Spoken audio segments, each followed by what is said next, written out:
Hello everyone, this is Warhawk Beyond 2040 and welcome to another edition of the Flash Season 7 review series, and today I am going to be talking about episode 13, Masquerade, which I have just finished watching. And this episode was a nice change of pace, a little bit different to past episodes we've seen before on the show, but this was highly enjoyable. Really liked this one a lot, and it's starting to feel like The Flash is getting back on track. Still got a fair bit to go, but this was one of the better episodes of the show that I really enjoyed a lot. And this focused primarily on two people, as opposed to maybe three or four. And the main focus of this episode was primarily Cecile and Barry Allen. And we got hints of an old face, Psycho Pirate, who we last saw at the end of the Elseworlds crossover, where he was dropping hints about the forthcoming Crisis, which led to Crisis on Infinite Earths. But even though we didn't actually see the Psycho Pirate in the flesh, he played a huge part in this episode as he took control of Cecile's body and trapped her in her own mind. And this episode was really powerful because, if you remember, at the end of the last episode, in episode 12, Cecile was struck by a form of a lightning bolt, and that was all we ever saw. So this episode pretty much picked up where we left off at the end of that episode, and this was really, really good. I really enjoyed this one a lot. Very powerful, very emotional, a little bit crazy, a little bit dark. Definitely got vibes of an old horror film that Halle Berry was in called Gothica, from many years ago. I was definitely experiencing some Gothica vibes in certain scenes, but this was a fantastic episode, and this kind of felt like the old Flash show that I know and love, and top-notch stuff, and I'm really looking forward to seeing them getting back on track. So props to everyone involved, great performances by everybody, and you know, this is the first episode without Cisco, because as we all know, he left at the end of episode 12 with Camilla to start his new life. And you know, it took a bit of getting used to because, you know, Cisco's been such a huge part of the show, but Chester, I thought, to his credit, filled in the shoes quite nicely. He's no Cisco, he is very much his own man, a little bit more on the nerdy side than Cisco, but he played a very big part in this episode, and he made a huge first impression on me. So I'm looking forward to seeing how he's going to progress as we move along in the second half of season 7 of The Flash.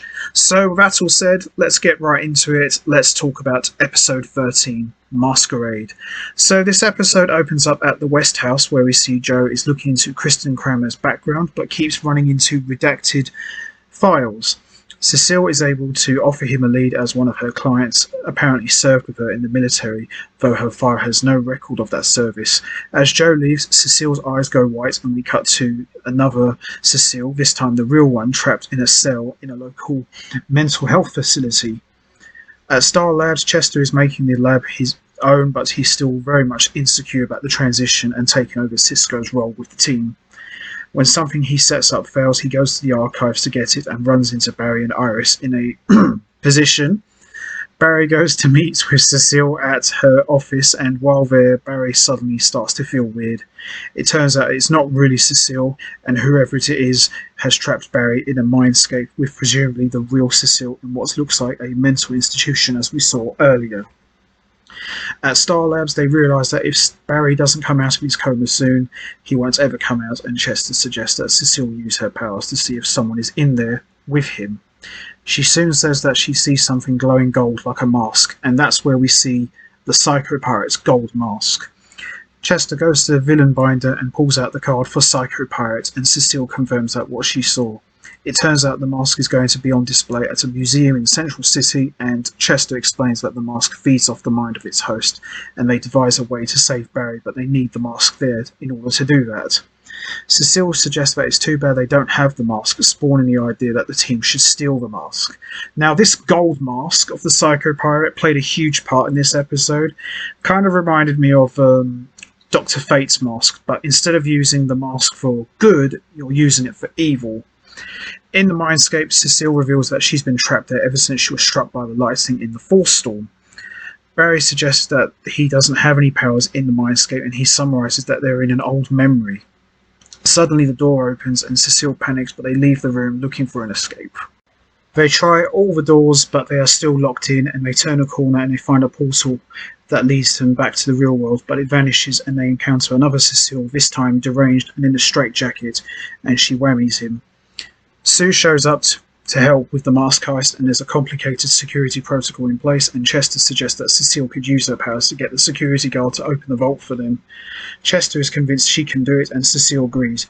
When she leaves to go and get an Alfred, Sue suggests to Chester that the whole situation seems too easy, but Chester insists that the team has got this.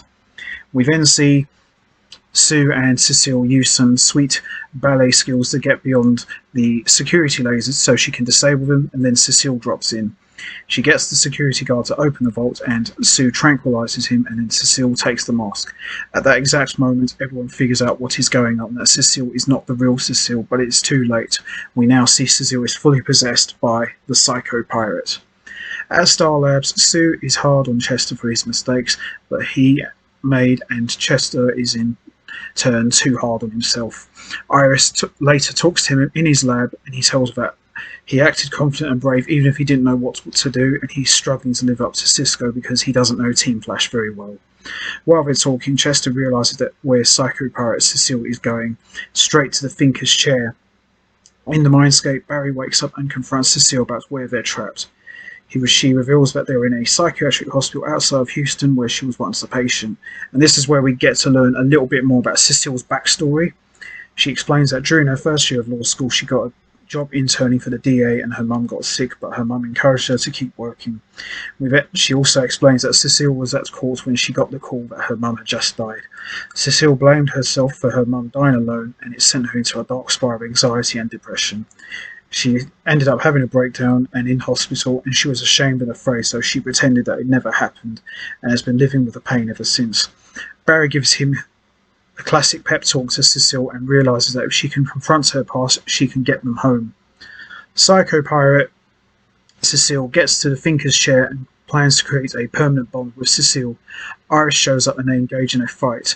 Meanwhile, in the dreamscape, the mask takes Barry down and tells Cecile she'll never ever check out. Cecile stands up to the Psycho Pirate's mask, but the mask counters, tormenting Cecile even further with her mother's death. However, Cecile says she's no longer ashamed of that part of herself and defeats the mask, while in the real world, Chester attacks the chair with a samurai sword. The portal opens and Cecile and Barry escape.